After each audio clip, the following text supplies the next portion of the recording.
자, 원탁의 기자들도 만나보시죠. 알고란의 고란 기자, 연합인포맥스 정지서 기자, 서울경제신문 송일아 기자 함께합니다. 안녕하세요. 네, 안녕하세요. 첫 질문이 조금 이제 실례가 될 수도 있을 것 같은데 우리 중산층에 대해서 이야기를 해볼 거거든요. 혹시 기자분들은 스스로를 중산층이라고 생각하시는지요? 네, 뭐 중산층이죠. 완전 상류층 아니시고요? 뭔 소리? 네, 일단 상류층이 아닌 것만 확실합니다. 아, 그래요? 정지서 기자는 어때요? 이 너무 생각을 많이 하게 하는 질문이었던 것 같아요. 네. 그러니까 웃으면서 우리는 프롤레타리아다라고 이야기를 동기들이랑 굉장히 많이 하는데 이 자본주의 사회에서 노동 노동자. 말고는 그 어떤 생산수단이 없다. 그래서 웃으면서 그냥 우스갯소리를 하긴 하지만 중산층의 범위에 객관적으로 들어가긴 하지만 실제로 그걸 체감하지 못하고 있다라는 게 좀 정확한 표현이 아닐까 싶습니다. 우리가 이제 네. 뒷부분에 경제적으로 그 객관적인 기준을 이야기하겠습니다만 우선 우리가 생각하는 혹은 많은 사람들이 여기는 중산층의 상징? 느낌적인 느낌 어느 정도일까요? 일단 90년대에는 그게 피아노였던 건 확실한 것 같아요. 집에 집에 피아노가 있느냐 없느냐. 근데 저희 집은 피아노가 없거든요. 그러니까 이게 엄마가 피아노를 어릴 때부터 그렇게 시켰는데 그렇게 하기가 90년대에 싫었어요. 정말 그 피아노 네. 들이기 열풍이 있었죠. 맞아요. 그 빨간 덮개. 빨간 덮개. 빨간 덮개. 그죠? 네. 융이라고 하는. 맞아요. 그렇죠. 융. 근데 이제 요즘은 워낙 또 저출생이 많기도 하고 아파트들 많이 사시니까 피아노 때문에 아유. 층간소음 문제가 많이 민폐요, 일어나거든요. 민폐. 네. 그래서 많이들 폐기하시고 안 진짜 사시더라고요. 그 피아노가 1인당 국민소득 $10,000에서 $20,000 갈 때 많이들 구입하는 품목이라 하더라고요. 그래서 좀. 요즘에 우리나라 피아노로 모아다가 해외 개발도상국에 이렇게 수출하는 것도 많이 있다 하고. 그리고 뭐 어렸을 때는 겨울에 스키를 타러 간다. 아. 그렇죠. 아니면 뭐 가족이 때 되면 가족 여행을 해외로 여행을 간다. 이런 것들을 딱 들었을 때 약간 쟤네 집은 조금 사나 보다라는 인식을 하게 90년대에 했던. 스키 타러 네. 간다고 하면은 요 대단한데 그렇죠. 이런 네. 얘기 나왔었어요. 요새는 스키 안 타죠. 힘들다고. 넘어지면 크게 그렇죠. 다치기 네, 때문에. 큰일 무릎 아프다. 네, 고령 인구 증가에 따라서 스키도 이제 없어지는 거예요. 뼈안 붙는다고 잘 안. 왜 30분 동안 리프트 기다려서 네. 힘들게 그 힘쓰면서 내려와야 되느냐. 지구 온난화도 있고요.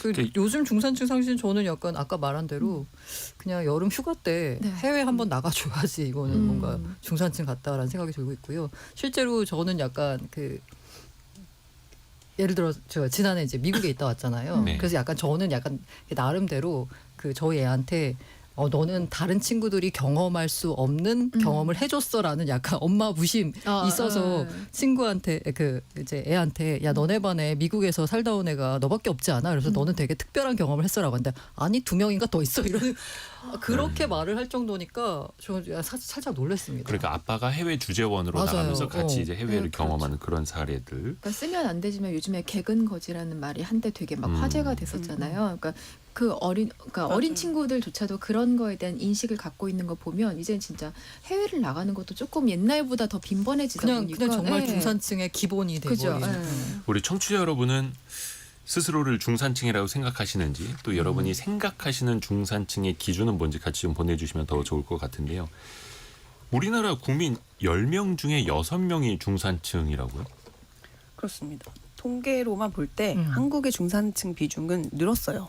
그러니까 OECD가 중산층 비교 기준으로 삼는 이 중위소득의 75%에서 200%가 이제 2025년, 그러니까 지금 기준 중위소득이 월 약 600만 원이거든요. 네. 그러니까 4인 가구 기준 월 소득 약 450만 원에서 1,200만 원 가구를 지금 중산층이라고 볼 수 있어요. 그래서 인구 비중은 이제 2013년이 54.9%에서 2023년이 59.3%로 약 4.4%포인트 증가를 했고 사실상 60%에 가까워진 그렇죠. 거네요. 그 통계청이 이제 주로 활용하는 이 중위소득 50에서 150% 인구 비중 역시 같은 기간 57.4%에서 63%로 올랐습니다. 그러니까 사실상 여러 가지 이제 지표로 중산층을 이제 가늠해 볼 수 있는데 네. 10명 중 6명이 일단 소득 기준으로만 보면은 중산층이라는 얘기죠.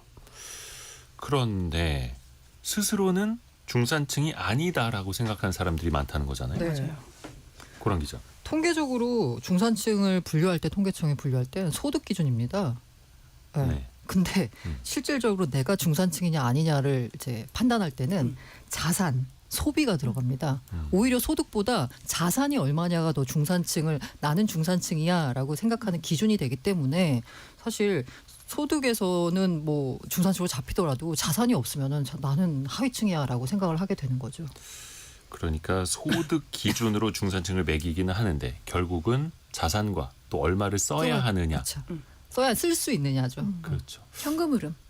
그러니까 이게 필수 지출 같은 거 빼고 잉여 자금을 가지고 내가 뭘 할 수 있는가에서 사실은 중산층인지 아닌지를 느끼는 거잖아요. 그렇죠. 근데 앞에서 그 범위가 월 소득 450만 원에서 1,200만 원이면 너무 넓죠. 너무 넓어. 사실 넓긴 의미가 크게 중산층이 아니라 중산층 넓기는 하죠. 그렇죠. 상당수가 이제 본인이 중산층이라고 생각하지 않는다는 건데 이게 여윳돈이 없어서 그런 것 같아요. 맞아요. 그러니까 통계청에 따르면 작년 4분기 소득 상위 40에서 60% 가구의 흑자액, 그러니까 이제 소득에서 이자, 뭐 세금, 뭐 이런 거랑 의식주 비용, 그러니까 필수 소비 지출에 뺀 가계 정말 순수 여윳돈이 65만 8천 원이었어요. 근데 이게 한 달에 65만 8천 원이 아니고 한 분기. 그러니까 3달 동안 65만 8천, 70만 원이 채 안 된다는 거예요. 그러니까 이게 20만 원 네, 한 달에 넘는다는 20만 원 거죠. 정도. 근데 이게 너무 제 얘기거든요. 그래서 저는 맞벌이를 해도 사람들이 어떻게 살지? 이런 생각이 드는 거예요. 그리고 뭐 갑자기 경조사가 훅 늘어난다거나 뭐 갑자기 뭔가 돈을 막 한 뭐 10만 뭐 이 100만 원 단위로 뭔가 나가야 될 일이 생겼을 때 갑자기 이제 훅 이 뭔가 절벽 아래로 떨어지는 그 기분이 든단 말이죠. 그러니까 이렇게 좀 이런 상황에서 내가 과연 중산층이 맞을까라고 고민하시는 분들이 많은 것 같아요. 지금 김은주님도 맞벌이를 해도 가구 소득은 평균 이상이지만 각자 도생해야 하는 구조이다 보니까 유유 이렇게 보내주셨고요. 그리고 7361님 1인 가구인데 해외여행을 못 나가니 아직 중산층에 못 미치는 것 같다라고 보내주셨고요. 서원주님은 어렸을 때는 그 나이스 운동화 하나 신는 게 중산층이었고 지금은 이 고급 승용차 타는 게 중산층 같네요. 물론 이제 우리나라가 이제 성장을 하면서 눈높이도 같이 높아졌습니다만 또 상대적인 비교를 또 하다 보니까 우리나라 사람들 특히 이제 그런 비교 많이 하지 않습니까? 거기서 상대적으로 나는 중산층이 아닌가 봐 느끼는 게 더 많은 것 같아요. 중산층이 아니라고 느끼는 두 가지 이유가 있는데 하나는 앞서 말씀드린 대로 자산이 이제 통계가 청이 집계하는 기준이 아니라 개인적인 심리적인 판단에 의한 중산층을 판단하는 기준에 자산이 들어가기 때문에 근데 최근에 들어서 나타난 게 자산 양극화잖아요. 그렇죠. 부동산 양극화 때문에 정말 지방 특히 서울 이 아파트 가격 격차가 최근에 너무 많이 벌어졌기 때문에 그 서울 아파트 강남 아파트 오른 거 생각하면 나는 중산층이 아니야라고 생각하는 것 같고요. 두 번째가 저는 모든 최근에 나타나는 심리적인 불안이나 그 약간 본인이 뭔가 하위층이다라고 느끼는 나는 괴롭다라고 느끼는 많은 원인이 다 SNS에 있다. 맞아요. 생각이 듭니다. 너무 비교를 해. 너무 비교를. 근데 또 상대적으로 5939님 같은 경우 여긴 지방인데요.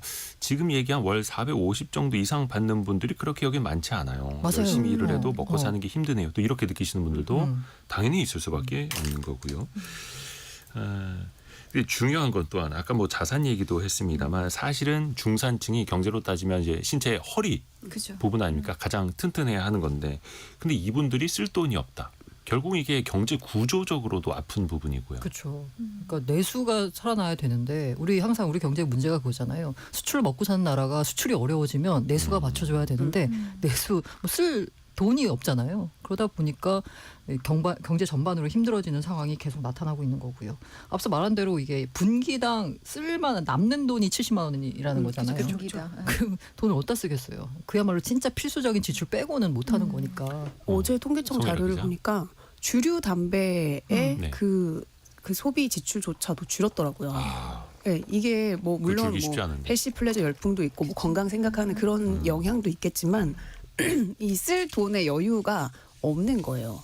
특히 경기 불황도 이제 마찬가지고 그래서 이제 저는 이제 유통기업들 취재를 하니까 정말 요새 다들 너무너무 힘들다고 지갑을 안 열어서 뭐 전통시장이니 백화점이니 수출도 좋아지고 내수도 좋아지면 선순환이겠습니다만 어제 한국은행 이창용 총재가 한 얘기 들어보니까 올해 우리나라 경제 성장률 전망치를 0.8%로 뚝 낮추게 됐잖아요. 근데 거기에 이제 수출이 기여하는 건 거의 없다. 대외적인 뭐 관세 전쟁이라든지 이런 것 때문에 그나마 내수 때문에 버티는 건데 내수도 좋아지는 게 아니라 기존에 너무 안 좋았다가 약간 나아지는 구조.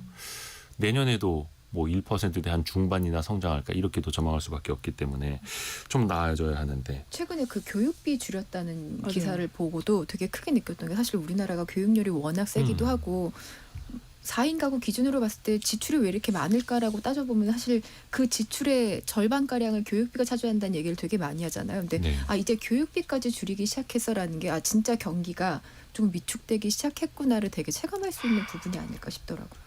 정미자님이 요즘은 아이들 있는 집은 과외하는 개수만큼 상위층, 중산층이 나뉘는 것 같아요. 이렇게 되게 과외. 하나 하느냐 하나도 못 하느냐 그냥 일반 학원만 보내느냐 또 이렇게 그죠. 우리가 이게 체감하는 중산층 지수가 이런 데서 또 나오고 있는 거죠.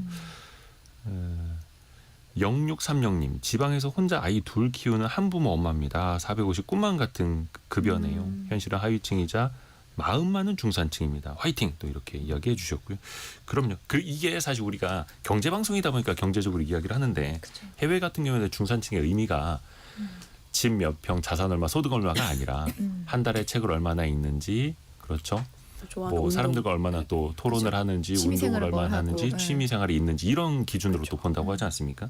사실 그게 건강한 거긴 합니다만 근데 우리나라는 또 그 부분에서 보면 중산층 기준의 스펙트럼을 너무 넓게 적용을 하는 게 그러니까 객관적인 조건이랑 주관적인 어떤 인식의 차이에서 오는 괴리가 되게 심한 이유가 물론 그런 소득 수준이나 자산도 있지만 뭐 소득과 소비의 격차라던가 아니면 직업이나 학력에 기반해서 나오는 어떤 사회적인 포지션이나 네. 아니면 또 뭐 계층의 정체성 내가 뭐 어떤 정당을 지지하거나 뭐 어떤 정치색을 갖고 있거나 그러니까 이런 거에 따라서도 내가 중산층이다 아니다를 분류하는 기준으로 좀 삼는 게 굉장히 타이트한 것 같아요. 다른 나라보다. 그러게요. 그러면은 조금 이제 나아지는 방법 그 길을 좀 같이 찾아봐야 되는데 대선이 코앞이고 지금 사전 투표도 진행이 되고 있는 시즌 아닙니까? 대선 후보들도 중산층 지키기 혹은 중산층 확대하기 공약을 내놓고 있거든요. 좀 어떤 것들이 눈에 띄던가요, 기자분들 눈에는? 없나 봅니다.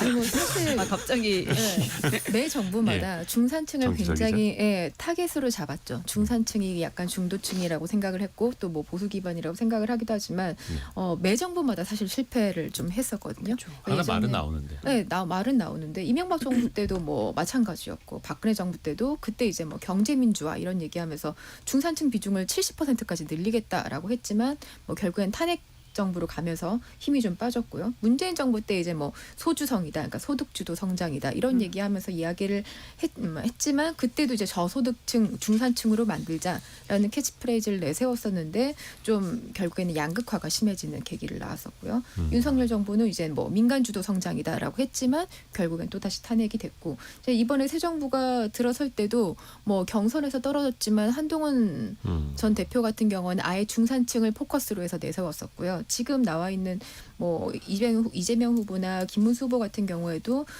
중산층을 겨냥한 공약들이 다 있긴 해요. 근데 사실 김문수 후보 같은 경우에는 감세를 조금 이야기를 많이 하는 편이고 이재명 후보 같은 경우에는 중산층을 겨냥한 주택 공급을 좀 이야기를 많이 했었고요. 근데 사실은 과연 모르겠습니다. 이게 항상 이 중산층을 겨냥을 하지만 이 되고 나서 새로운 정부가 들어오고 나서의 그 어떤 정책을 풀어가는 방향성이라던가 수단들이 좀 과연 처음부터 그 얘기했던 이야기 공약이 좀 걸맞게 진행되는 경우가 찾기가 어렵기 때문에 앞으로 어떻게 진행될지는 사실 지켜봐야 되는 문제고요.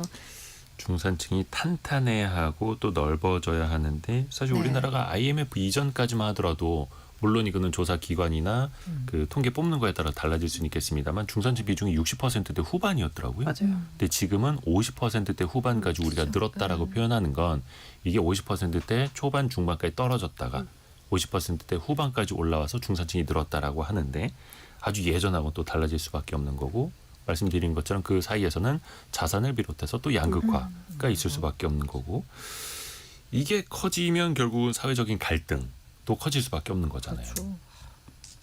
그러니까 명목 임금이 늘어나면서 중산층 비중이 뭐 늘고 있다고는 하지만 사실은 상류층의 소득이 중산층보다 훨씬 더 빠르게 늘고 있어요. 그러니까 그러니까 이제 양극화가 심화되니까 이제 국민 감정이 안 좋을 수밖에 없고 이제 이 정책이 뭐 정치에 휘둘리는 이런 외풍을 차단을 하면서 뭔가 이런 일관성 있게 추진이 돼야 되는데 뭐 역대 정부를 보면은 사실 뭐 이렇게 우리 중산층 뭐 70%까지 하겠다, 뭐 최저임금을 얼마로 올리겠다 해갖고 진짜 올렸더니 오히려 자영업자들이 더 힘들어지고, 그러니까 이런 좀 다양한 그 사례들이 있다 보니까 좀 기대를 잘 안 하는 것 같아요.